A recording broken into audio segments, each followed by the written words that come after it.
All right, hello. It's been a little while since I've been here, metaphorically here, filming something about books. The last video I put out was at the end of January or beginning of February. It was a reading recap of that month. Similar to that, today I'd like to just review some of the books I've been reading in the last few months, as well as books I've attempted to read and maybe not been so successful with. At the time of filming this, it's the end of May, so it's been 4 months since that last video.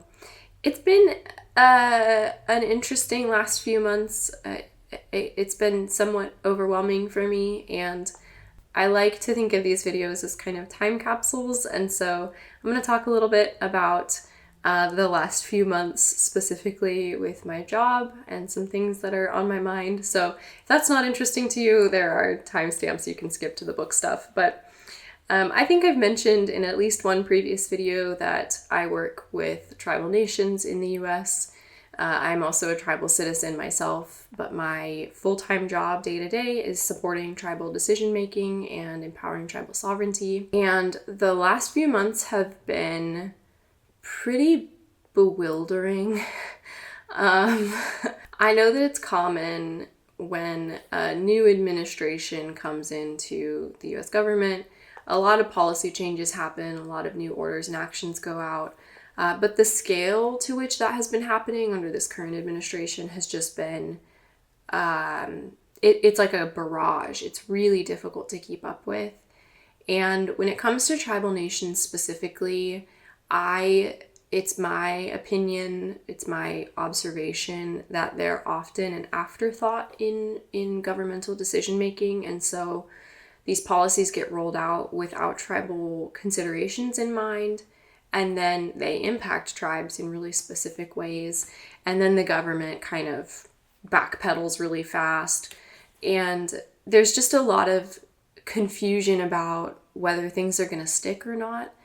So like a really basic example of this is staffing, federal staff cuts. When staff is cut from a service that's a treaty responsibility, such as the Indian Health Service, our treaties are, according to the Constitution, the highest law of the land, right? So you can't just roll out these rapid policies that erode those treaty rights without there being significant backlash and potential litigation against you. And there's just been, that's a really straightforward example, staff, but there's a lot of policies that affect tribal nations in very specific and complex ways. And it's just, it is a full-time job keeping up with the way these new policies are impacting tribal nations, what's being done to fix or amend those impacts. And underpinning all of that is this question of whether it's actually going to stick or not. You know, there's certain policies that may not be able to be reversed or may take years to change. And, you know, underpinning all of this, all the like pragmatic and logistical and legal questions, there's also just the exhaustion of, you know, these are communities that for hundreds of years now have been subject to the absolute chaos of American policymaking. If I don't know if you're familiar with, you know, the eras of federal Indian policy, but our government, the U.S. government throughout history has rapidly and dramatically changed the way it deals with tribal nations. And tribes are just kind of left to pick up the pieces and figure it out. And when you're having these rapid like paradigm shifts almost in a governmental sense, in a federal government sense, you almost don't have time to get your feet back under you before there's some other really dramatic and rapid change happening. Right now, we're in the era that historians refer to as the self-determination era. The U.S. government actually, at least on some level, recognizes that its treaty responsibilities and its treaty relationship to tribes means that tribal nations are self-governing and self-determining, and the, you know, self-appointed trust responsibility that the U.S. government has to these tribal nations is to act in their best interest. And there's been progress, quite a bit of progress in that direction. And it's really disheartening to see some of that progress roll back. As I speak, I'm getting work notifications. Disheartening to watch that progress get rolled back. And like I said, beyond all the questions of logistics and legality and pragmatic questions of like, how's our staff getting paid? How are our programs getting funded, etc.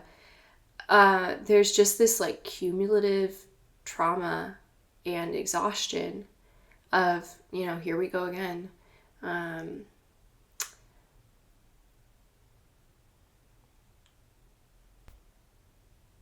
Sorry. At the time of filming this, it's May 30th, I think. Yeah, so earlier this week, the Supreme Court announced that they would not be hearing the Oak Flat case. If you're not familiar with Oak Flat, look up Oak Flat and Apache Stronghold.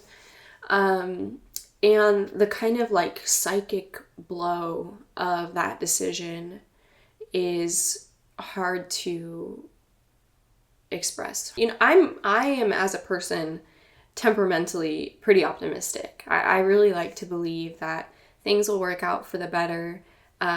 What is that quote? That the arc of history bends towards justice. But kind of being elbows deep in the mess, it gets difficult to be optimistic because a lot of harm can be caused in a very short period of time. And so even if the long-term result is some of these harmful policies getting reversed, it's just, I've had conversations with people, really kind, well-meaning people who say something along the lines of, well, I hope that this specific situation, whatever it may be, will be a wake-up call, right? It's so unjust and it's bad, and we can't do anything about it, but maybe it'll be a wake-up call to the world and it'll, things will change. And I just have this feeling of how many hundreds of years have tribal communities been hoping for that? How many cataclysms do our communities have to survive? How much irreversible destruction needs to be done to our lands and waters and communities before it's finally enough? I just don't know. So, and so anyways, it's just really this week hitting me that this is the next few years of my life. I think the last few months have been so just rapid trying to keep up with everything, that it's only now really settling into me that like this is the new norm and I have to find a sustainable emotional way to move forward. I started my current job under the last administration, and emotionally the experience of working in Indian country, for me at least, has been very different under this administration than it was under the last. No presidential administration in the US, no political party has like a flawless track record when it comes to tribal sovereignty. I think everyone just has their own blind spots. But the emotional experience of doing my job last year is very different than it is this year. And that has, that experience of the last few months has very much affected my reading for the year. So I'm going to talk about that and talk about some of the kind of things that have been weighing on my mind as I've been trying to read as a hobby, but also a way of, learning more about the world. So I'm going to go in chronological order, starting with all the books I've finished, and then I'll touch on some books that are in various stages of currently reading, maybe. I'm going to DNF some books, and we're going to make those decisions together. So starting in February, I read The Perks of Being a Wallflower. I think it might have meant more to me if I was a teenage boy. The Perks of Being a Wallflower is a very, very famous coming-of-age story of a teenage boy, and I understand why it's beloved. I think it really does a good job of portraying the voice of a teenager. I just felt distanced from it on an emotional level, but I understand why a lot of people love it. And I think it handled, I'm not really qualified to speak to these topics, but I think it handled like childhood abuse well, that you're walking with this character as he realizes he's been abused. And I could see that being really useful and powerful for a teen audience, because when you're young, you may not have been given the language or the frameworks to understand what's happening to you. And so seeing a character that you relate to and empathize with in a book who's realizing this about himself and about his, memories of this loved one he has, I could see that being really powerful for people. So yeah, I appreciate the book for what it is. I can't say it had really much of an emotional impact on me, but I do see why people love it. All right, the next book I read, it's gonna get complicated really quickly. The next book I read was Bury My Heart at Wounded Knee by Dee Brown. I am on a very, very slow journey of reading different Indigenous histories. And by Indigenous histories, I mostly mean histories penned by Indigenous peoples, specifically in the US mostly. But also, Bury My Heart at Wounded Knee is a quite famous history written by a non-native historian. And it was one of those books that when it was published, it was really seminal. It was really, I think maybe for the first time, at least on such a scale, this book got very popular. A white historian was telling the story of American history and its interactions with these different Native nations from a view that was sympathetic to those nations, and he's really expressing, how bewildering and frightening would it be to be on the receiving end of the U.S., the way it related with tribal nations was very dishonest. They would make these treaties with these nations that are perpetual agreements related to land, related to conflict, related to certain supplies, related to, the right for settlers to pass through territories. All, treaties served a variety of purposes. But then like a few years later, the U.S. would just go, actually, we don't really like that anymore, right? We found gold on your land, or, there's all these motivations for changing treaties. And so, I think for the time it was published in, it opened a lot of non-natives' eyes to the reality, the lived reality of it made people sympathize with tribal nations for the first time, with Native communities for the first time. And so I can kind of recognize the value of that. But at the same time, it's I have my gripes with it. And I think there might be a longer video in the future about these different histories I've been reading, because the subtitle of Bury My Heart at Wounded Knee is An Indian History of the American West. And this means that I've seen online a lot of people think Dee Brown is Native, and he's not. He's a white historian. He was I think a librarian, and so he is relying heavily, if not exclusively, on written documents, which are obviously going to be largely U.S. documents. He's relying on treaties and military correspondence and different letters and stuff like that. And so even as he's presenting like a history that's sympathetic to Native nations, he's prioritizing colonial voices in doing so. And because of that, the emphasis is also heavily on military activity. And basically mostly on military activity, but also on, treaty signings, treaty councils. And that's just not, you just get like a very narrow view of the experiences of these very varied tribal nations throughout the American West, as he says. And you start to almost feel like the tribes and their leaders are almost interchangeable, because it's just the same story being told over and over again. It's not an Indian history of the American West. It's just not. It's so weird because he doesn't cite things, or he cites things very randomly and sporadically. He's making all these historical claims, and benefit of the doubt, I believe he had the documentation to back these things up, but he's not citing them, so I can't go check. I can't go verify what he's saying, or if I do want to verify, I have to wade through a bunch of documents, which is a pain.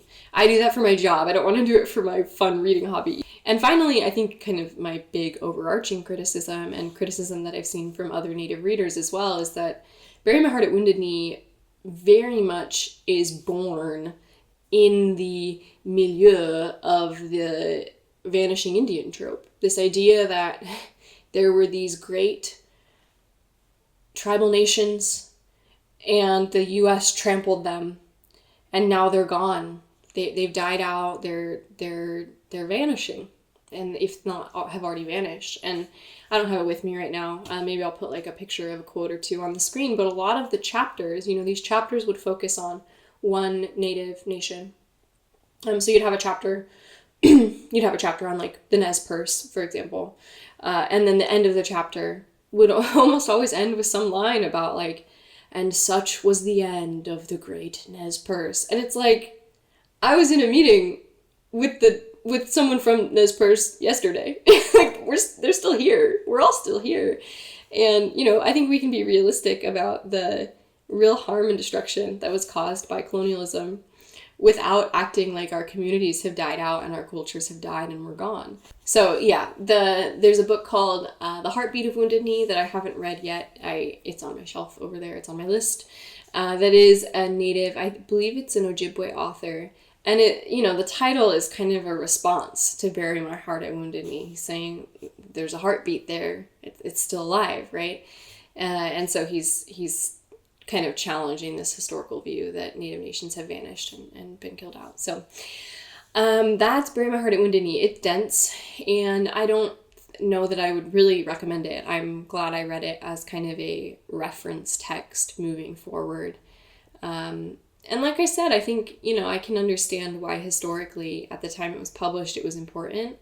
But I also worry, if that's the only book people are reading about Native history, they're really not getting a very well-rounded approach. The next book I read also in March is Where the Dead Sit Talking by Brandon Hobson, I think. Brandon Hobson. This is a story about a young Cherokee boy named Sequoia who's in the foster care system. He goes to live with a foster family, and they have two other foster children, one who is also a Native girl, and I cannot remember her tribal affiliation at the moment. Maybe she was also Cherokee, I'm not sure. Her name was Rosemary. And I don't really know what to say about this book. I think I went in with different expectations of what it would be and found myself not even really disappointed. I was honestly a little disturbed by some of the events depicted. This is a very troubled teenage boy, and we are in his perspective, and he's very quickly obsessed with his foster sister. And he keeps insisting on Paige that it's not sexual. It's, it's this deep spiritual bond they have. But we watch him sneak into her room and go through her belongings and smell her belongings and invade her privacy in a very real way. And he has these very violent tendencies too, where he'll imagine committing violent acts against her. And it feels very like the lady doth protest too much in terms of like, no, my obsession with her, it was this bond we had and not this like kind of twisted sexual thing. And I think that was intentional, right? Like, I think this was an intentional choice by the author to write an unreliable narrator. I just don't know that it's the kind of book I'm bound to enjoy. And here's a spoiler, so I'll put a timestamp on the screen for what you can skip to if you don't want to hear it for the end of the book. But Rosemary ends up dying, and the scene, the way it's written, it's very well written. It's very well written, where, Sequoia, the boy, he has these aggressive, violent tendencies, and Rosemary has these depressive, suicidal tendencies. And the way the scene is written, she retrieves a gun. She has access to a gun, and it's unclear. Sequoia kind of reaches for the gun. And ultimately, it's unclear whether she killed herself or Sequoia killed her. And both of these are kind of, the extreme expressions of these issues we've seen them both dealing with throughout the book. And so that ambiguity, again, it's very well written, and it really left me thinking about it. But I just found myself wondering what the point was, right? Because Sequoia is telling this story in retrospect. So Sequoia, as a narrator, is an adult now, and he's looking back on these years as a teen. And there are these moments throughout the narrative where he'll say, Rosemary had this friend, and I hated her. I hated her so much. And also, unrelated to that, she later died. A few years later, she was killed by strangulation on April 14th. I can't remember the details, but he will very suddenly drop specific details about how a character was killed and on what date they were killed. And so I think as a reader, you're supposed to think, oh my gosh, Sequoia killed them, right? That's the kind of writing on the wall there. But I just don't understand what I'm supposed to walk away. I walked away from the book feeling unsettled. So, if that was the goal of the author, it was achieved. But in terms of, any kind of thematic message, I don't know. I feel like I'm missing something, because this is an award-winning book.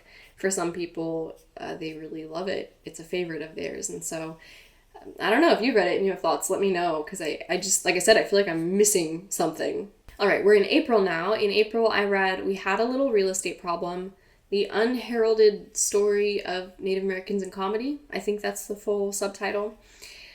We Had a Little Real Estate Problem, the title, is from a joke by Charlie Hill. Charlie Hill was an Oneida comedian. He was the first Native comedian to be on TV. And if I can, I'll put a clip in here of this joke, because I think he's so funny. I usually have problems doing my act, because I know a lot of you white people never seen an Indian do stand-up comedy before, Like for so long, you probably thought that Indians never had a sense of humor, We never thought you were too funny either.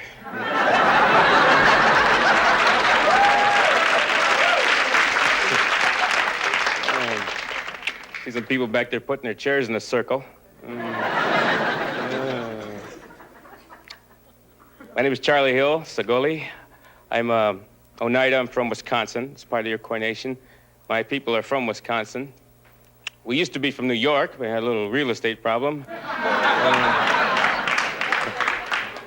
This book, the author is named Cliff Nesteroff, and he's non-native. And from what I understand from just reading up a little bit on him, he kind of was already in this niche of comedy history. He has written other books, I think, about the history of comedy. And so what he did was he interviewed and spent time with a lot of current Native American comedians. But then he also really puts in a lot of history. So I'll just say up front, I really enjoyed this book. I've seen people criticize the fact that, when it comes to telling Native stories, it's always better to have a Native voice telling that story. I believe he had a co-writer or a sensitivity reader, I'm not sure which one. If I can find it, I'll put it on the screen, who was Native. And I just, to me, it's less of an issue than it seemed to be for other people, because it really comes down to how the topics are handled. And I found the way that he, highlighted and centered the voices of Native comedians and their stories really well done, but also his treatment of historical topics was, in my opinion, very effective. So he talks a lot about essentially the history of Native American involvement, not even just Native American, because I think he's also in Canada maybe, but Indigenous North American communities, involvement in the media landscape in general. So he talks about old Western movies, he talks about the traveling old Wild West shows, he talks about powwow MCs, which is such a brilliant thing to touch on if you're going to be talking about Native comedy. Like I said at the beginning of the video, I work with tribal nations, and when you go to a conference hosted by a Native organization or tribe, the MC of that event typically is an informal comedian. Even if it's, these are professional events that I'm talking about going to, and still the MC is almost always a powwow MC, basically just up there cracking jokes. And so I love that he touched on that. He also touches on colonial land policies. He talks about allotment, which was unexpected to me. He talks about environmental struggles like Standing Rock. He talks about the current social media landscape and current, TV producers and movie producers and actors. I was just genuinely quite impressed by this book, and I really enjoyed it, and I think it's a good jumping off point. I don't think, a misconception I had going into it was thinking it would be funny, and, it highlights jokes by comedians, but it's not really like a comedy book. It's a history book about comedy, and so, keep that in mind if you're going to read it. I think it's a good jumping off point for learning about these different figures, learning about these different kind of historical eras, and then, maybe going and learning more based off of that. All right, next I read Howl's Moving Castle. This was a reread for me. It's either my second or third time reading. So to take like a higher level look here, this is April now. This is after, like I was talking about at the beginning of this video, months of just trying to keep up with things for my job. And I, at the beginning of the year, I was really trying to read more Native focused books because I have this huge TBR of Native authors and Native histories, and I really want to get to them. But it became very difficult to clock out of my job and pick up a book that's talking about, like I said, in We Had a Little Real Estate Problem, he's going through like colonial policies and how they harmed communities. And I'm like, that's what I'm thinking about for my job every day. And then to clock out and my free time also being focused on these topics, it's just difficult emotionally. And so I was really not wanting to read. I was in quite a slump. And so I picked up Howl's Moving Castle because it's just a delightful, wonderful time. And it had been long enough since I'd last read it that there were details I'd forgotten. And so there were certain parts of the story, like I couldn't remember how the scarecrow and the dog connected with the overall narrative, which is great because I still got to be kind of surprised by some of those things. And I just love Sophie. As a character, I connect so deeply to Sophie Hatter. And so it was a good, like I said, like a pick-me-up, and I think also marked kind of a shift. So the next books I'm going to be talking about reading were all focused on just fun. I just wanted to have fun while reading, and that really shows up in the next, what is it, 4 books I finished. Because the next book I finished was All Systems Red by Martha Wells. This is the first, I think it's technically a novella, the first in the Murderbot diaries. So fun. I kept there's a show right now. Is it all the way out or is it being released? There's a Murderbot show. So I think there's been a lot of just media conversation about Murderbot. It's in the cultural consciousness. But even before the show was being produced, I had seen a lot about these books on social media, people really loving them. And I understand why. The Murderbot books are about a murderbot. It's set in the future. We've, colonized space, and the kind of governing, I don't fully understand the political system, because in the first book there's only like glimpses given of how it functions, but it's very corporate, it's very commercialized. And so when these research parties go to another planet to scope out the land, to do research there, they have to bring a murderbot with them. They're not called murderbots by the government. The murderbot calls himself murderbot. I forget what they're called. They're called sec units, security units. These teams have to bring a security unit with them, or multiple, basically as a guard, because if anything dangerous happens on this planet, they need to be protected. And these security units are kind of cyborgs, I guess. They're robot and human, and there's a philosophical question there of like, at what point is a being human and therefore should have certain rights as a human? At what point is a being just mechanical? Interesting philosophical questions for our current day and age, but he has hacked his own programming, so he doesn't have to follow the protocols that he's supposed to follow. And instead of becoming a crazed, murderous being because he's hacked his own protocol, he's just this guy who wants to watch TV all day, wants to watch like soap operas, and is very put out by the fact that he's expected to like socialize with his team and stuff. There's a specific scene where he hates having because he has like a human face. He hates people being able to see his face. and he really likes being able to wear a mask, but his team is like, hey, we need to see your face, right? It's really creepy. We know you have a human face. It's really creepy for you to be just wearing a mask all the time. But he's so overwhelmed because he's explaining something to them, and he's so overwhelmed by them seeing his face that he goes and stands in a corner, facing the corner, to finish saying what he was supposed to say. Stuff like that is just so delightful. So I plan on continuing the series, and I'm excited that there's a TV show. I haven't really heard if people are pleased with how the TV show has been produced or if there's complaints. I mean, there's always complaints when a book is converted to a movie or a show, but yeah, that's All Systems Red. Okay, I'm going to cover the next 3 books all in one go because I'm kind of ashamed of them. I read All for the Game. What is the author's name? Nora something. The Foxhole Court, The Raven King, and The King's Men. How to explain these books? These books are wildly popular on Tumblr. I've been seeing them for years and years and years, partially because The Raven King is a title of one of the Raven Cycle books by Maggie Stiefvater, which is also very popular on Tumblr. So there's this like weird tag overlap that happens where, you know, there's a lot of shared content. I had really no interest in reading these books, but I had a friend who was like, I just read this series and I can't stop thinking about them and I'm kind of embarrassed about it. She called them her like guilty pleasure books. And she didn't actually even ask me to read them, but it made me curious enough. And also, okay, back up a little bit.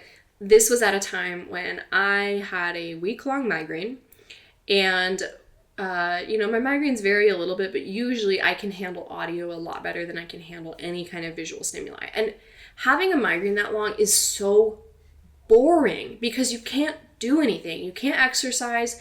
Like going outside was like too stimulating to my senses. You can't read, you can't play video games, you can't watch movies. You just lay in your bed and rot, and it's so boring. And so I saw that this series was free on Audible with an Audible membership, which I have, free, all 3 of them. And I was like, great. So I do think listening to them with a migraine lent the whole experience a certain je ne sais quoi. But they are just unhinged books. They're, at the surface level, they're a series about a college sport team. And the sport is fictional. It's made up. It's called EXY, E-X-Y. One layer under that, it's about the mafia, because multiple characters have mafia affiliations. And the Yakuza runs one of these college sport teams. And then, like, under that, it's just about the collective traumas of this sport team. They are like, it is like you're playing a card game and you pulled the most insane hand of, you know, I was actually gonna like list some of these characters and their issues, but I don't want to go into that much detail. The stakes are so incredibly elevated all the time, and there's so much drama. People online have compared it to like a sports anime, and I have to assume that's accurate. I have not watched a sports anime, but it sounds right in terms of the like emotional intensity at all times. It's also like, I had a good time reading these, but I wouldn't really recommend them to people. And I think it's because, you know, there's these high moments that are like so high. And then there's these lows that are like truly in hell. Like, that are so bad and like physically cringeworthy. And so I was just a real mixed bag reading it, but I was very entertained. That's what I'll say. The books are very entertaining.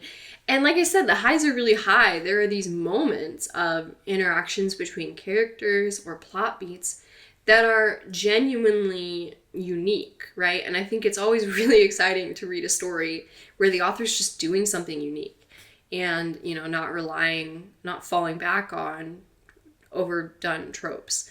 And so, yeah, I that's all I have to say for myself. So yeah, I don't really recommend these books. If somehow I've intrigued you about them, check trigger warnings, because there is almost every kind of content warning you can imagine assigned to these books. Some of it I think is handled well, some of it is not. Specifically, there's a character who is mentally ill, and kind of the representation of his condition and also his medication and the kind of relationship he has with his medication, I think is quite inappropriate. It's not, the author has admitted that she didn't base it off of a real medication and the way it affects your body and your mind. It was a plot device to her, right? She wanted to tell a certain story with this, and so she did, but it's not great. But there are other things that I think are actually handled pretty well. So yeah, like I said, mixed bag. That's all I have to say. Okay, so those are 9 books that I've read in the last few months, but I have also attempted to read, let me count, 1, 2, 3, 4, 5, 6, 7, 8, 9. It's evenly matched. So I'm going to talk through these books that are sitting in my currently reading shelf and kind of classify them into whether I'm going to finish them soon, whether I'm going to completely discontinue them, maybe to never return, or whether I'm going to just set them aside. I have a shelf in Goodreads called To Be Continued, and it's 4 books that I just couldn't finish at the time, but due to no fault of the book, so I'd like to complete them at a later time. So I'm currently reading Custer Died for Your Sins by Vine Deloria Jr. This is a book that I am actively working through. It's just slow. I'm kind of taking it chapter by chapter. The subtitle of this book is An Indian Manifesto. It was written, I believe, in the 60s, and it covers a lot of various issues facing Native communities, and it's really meant to be an educational book. He has a foreword where he talks about the Indian task of keeping the public informed so that their efforts, so that tribal efforts can be supported by an informed is never ending, and that very much so resonates with me and with my job. But that's kind of what the book is, right? It's meant to kind of educate the average person about what is tribal sovereignty, why do treaties matter, etc., etc. And it remains quite relevant. It was written decades ago, and a lot of what he's talking about is still very much so relevant. So I am working my way through that slowly, but again, it's difficult clocking out of my job and then reading these books that are talking about the things that I'm working with day in and day out. So similar to that, I started reading a book called As Long as Grass Grows, The Indigenous Fight for Environmental Justice from Colonization to Standing Rock.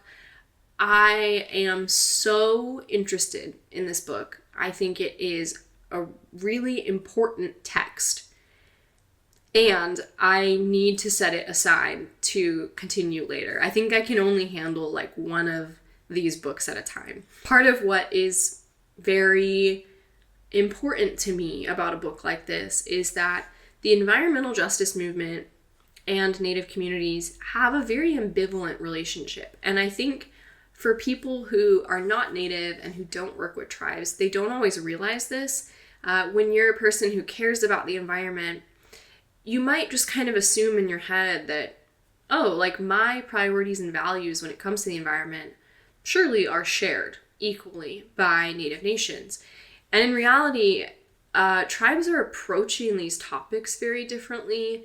Even the way that we kind of compartmentalize environmentalism, like environmental science, away from, for example, human health, away from land tenure and land policy issues. That kind of compartmentalization is not how tribes approach these things. And also environmentalism has kind of been its own colonial force. Basically, any outside group coming in to tell Native communities how to best manage their lands, whether it's for corporate or agricultural interests versus for environmental interests, that's still a colonial imposition of saying, we know what's best for you and for your community and for your lands and for your resources and your waters.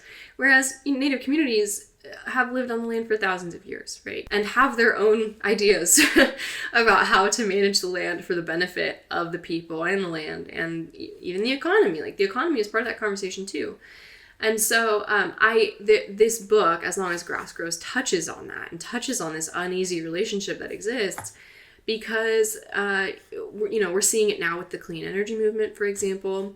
Clean energy technology Tribes are very interested in clean energy, right? We know that we need to transition away from fossil fuels. But these technologies are built using, for example, minerals that have to be mined from the earth. Copper, cobalt, other minerals. And where are they coming from? And are native lands being eyed as a source of those minerals? The answer is yes. Oak Flat is an example of copper, but there's all these other stories too of native lands being seen as prime real estate for mining or for installing these technologies. And at the end of the day, tribes are saying, hey, we're self-governing, we're sovereign, we get to make these decisions for ourselves about what's best. And really, it would benefit non-native communities to listen to tribes because, again, they've been on the land for so long. There's mutual good and mutual benefit to be gained by letting tribes take the lead on these questions and giving them the resources they need to enact these land policies that protect our lands, protects our waters, protect our species, and protect ultimately, human health too. We're connected to the land and to the health of the land. So I went on quite a ramble about that. You can tell that environmental stuff is heavily on my mind right now. But anyway, so As Long as Grass Grows is a book that I very badly want to read, but I want to be able to give it my full attention. So I'm putting it in my to be continued book, and I'll probably pick it up after finishing Custer Died for Your Sins. In this same bucket is also a book called The Relentless Business of Treaties: How Indigenous Land Became U.S. Property. This book is either a product of or the precursor to, I can't remember which came first, something called the Treaty Signers Project. And I did not get very far into it, so I can't tell you much about it, but the title says a lot, right? How Indigenous Land Became U.S. Property. Treaties as a mechanism of land transfer and land dispossession. And just like As Long as Grass Grows, I am very interested in the history of land policy and land tenure and how that history continues to impact living communities today. I just don't have mental space and energy to be reading it at the same time as these other books, so to be continued. I also started a book called Swim Home to the Vanished by Brennan Shea Basham, something like that. This is, I don't actually know how to explain this book. I got about halfway through.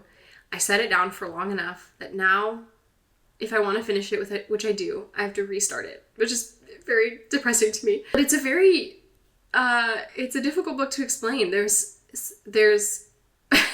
so it's about a Navajo man, and his brother goes missing, and is presumed dead. I assume he's dead one night. And the main character is kind of set adrift by this loss. He ends up relocating his whole life, moving to like a coastal town, and meeting this family of women. There's a mother and two daughters. There was a third daughter, but she has died under kind of mysterious circumstances, I think. And so he becomes kind of not a part of this family, but involved with this family. It's very, there's magical realism, which is really interesting and not what I expected, but it is like, it's cool. I just don't know what's going on, I think. And like I said, so I started reading this while traveling, and then I ended up setting it aside after getting back from my travels. I had a 2-week-long migraine, certainly wasn't reading during that time. And if I want to finish it now, I have to just fully restart it because the details are already so fuzzy to me. I tried resuming it and I didn't even know what was going on. It reminds me a little bit of a book by Isabel Allende that I can't think of the title of right now, in terms of its like focus on this specific family, specifically a family of women, but also how their family dynamic impacts the community at large. I cannot remember the title of that book, but I'll put it on screen. But yeah, that's all I really have to say about it because I didn't finish it and I need to set it aside for now. I'm also currently reading a book called Oh God, Where is the Wound by Mother Silwana. I think that's what it's called. I've shared in previous videos, I am Orthodox. I try at all times to be reading a book related to Orthodoxy, and I usually work my way through kind of slowly. Mother Silwana was a a nun and an abbess who became very beloved because she would give these talks where she would kind of use more modern psychological language to talk about spiritual topics. And so I'm about a third of the way through the book, so I can't speak to this much, but essentially addressing various emotional and spiritual issues people feel using language they understand. She talks about using like the framework of superiority complex or inferiority complex to talk about pride, because people are more maybe mentally equipped to think in terms of superiority and inferiority complexes than this kind of more nebulous concept of pride as a disposition or a passion of the human spirit. So yeah, I am currently reading that and I am planning to finish it. Okay, I have 4 more. And I think I'm going to go through them kind of quickly. Probably not. I'm a yapper. There's a book called 4,000 Weeks, Time Management for Mortals. This was on Kindle Unlimited. I got a Kindle for Christmas, and I have been very much so enjoying using it. And I also very much enjoy Kindle Unlimited. This was one of those books that was like recommended. And I was like, oh, this looks interesting. I started reading it in a doctor's office and have not felt the desire to return to it since. It is... it's about time management, and I don't really do self-help books, but I think I was just caught by the title, 4,000 Weeks. But what I realized is I only have a precious maybe 4,000 weeks in my life, and I don't want to spend one of them reading a self-help book about time management. So I'm DNFing it. I also started reading 5 Broken Blades. I started this a while ago, and it's been sitting on my bedside table. 5 Broken Blades is, I have heard it called Adult Six of Crows, which was very intriguing to me because I love Six of Crows. And it is loosely, it is like gathering characters from different backgrounds and with different skill sets, I think for a heist. Here's the thing, I just was bored. I don't have much to say for myself. I didn't like the characters, and I found the writing itself disappointing. There are also, like evident romantic dynamics being set up that just didn't ring very true for me. I think I went in with too high of expectations. I was really expecting to like it, and quickly realized that it was becoming disappointing to me. So I think I'm just gonna DNF this book. Maybe one day in the future, I'll have the urge to pick it back up again because I do own it. I bought it hard copy. But for now, I'm not even going to put it in to be continued. I'm just gonna DNF it. I also have been reading The Light Eaters since like December. This might have been the first book I got on my brand new Kindle. I really like this book, actually. I just have been very slow at reading it for whatever reason. It is about plant behavior and plant intelligence, which is kind of like a boogeyman word in the biology community. But it's really about how plants, the way they perceive the world as living beings and respond to the world, and how some of those behaviors look pretty intelligent to, from an outside perspective. And it's written by a journalist, and she's like interviewing these different scientists and stuff. It's really fascinating, and I think also from an Indigenous perspective kind of confirms what Indigenous worldviews have been saying for forever, which is that the living world around us has things to teach us. That it's highly intelligent and has that really humans are kind of the younger siblings of the created world. Really, we are so dependent on all other life on Earth to survive. We're the neediest of the Earth's creatures. And so books like this are really interesting to me because it's confirming that the way plants, whether it's how they've evolved over time or how individual plants themselves actually act and respond and communicate with other plants, there's so much there. There's so much complexity there that, I don't know, I think there's something in the Western mind that thinks of a plant as basically a rock, but it just happens to also be alive, right? Like, yeah, it has these kind of automatic processes, but that's just really not what the science seems to be showing us, and it's certainly not what Indigenous peoples have understood about the world for forever. All that to say, I am currently reading this book. I got the audiobook actually, which helped a lot because I was reading it on my Kindle, and I think I need to be able to jump, for this book specifically, to be able to jump between like the written copy and the audio copy. It's been helpful to me. But really interesting. I do recommend it if you like nonfiction. And then the final book on this list, which I'm ashamed of, I feel like I'm going to get pilloried for, is Babel. I started Babel so long ago now, and it's been sitting in my currently reading. And realistically, for months now, I've known that if I want to finish Babel, I have to restart it because it's been long enough. I know I'm missing things, and I was really enjoying Babel. And so I want to be able to read it thoroughly and not have these gaps in my understanding because I took such a long break from it.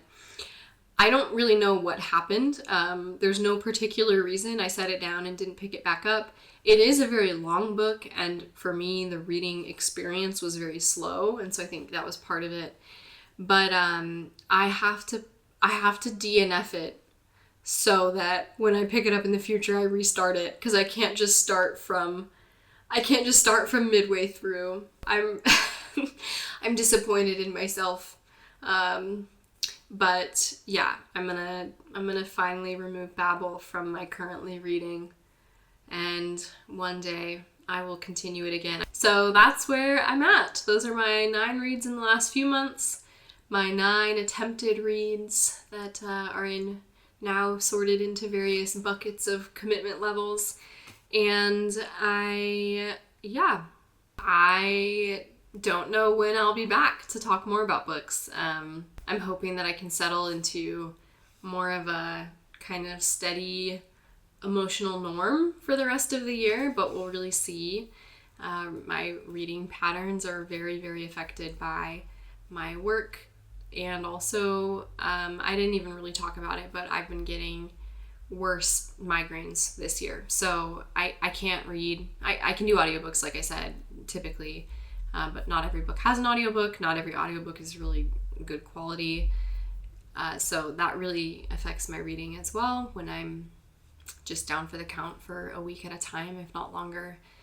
But yeah, I hope that you are well if you have watched to this far. And if you have watched to this far, you should let me know what you're currently reading or a book you've recently read that you would recommend. All right, bye.